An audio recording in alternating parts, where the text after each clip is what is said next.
உலகை எழுப்பும் ஞாயிறு அங்கே குடியிருப்பான். அவன் ஆனை முகத்தனின் அடியவர் மனத்தில் ஒளியாய் வந்து கொலுவிருப்பான்.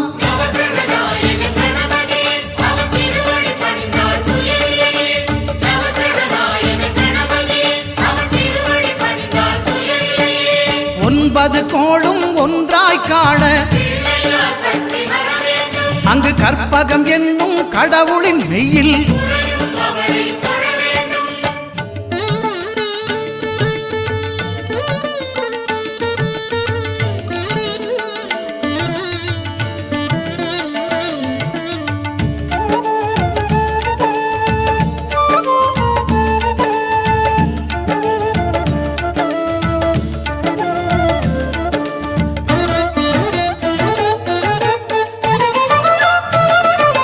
திங்கள் பகவான் திருமுகம் காண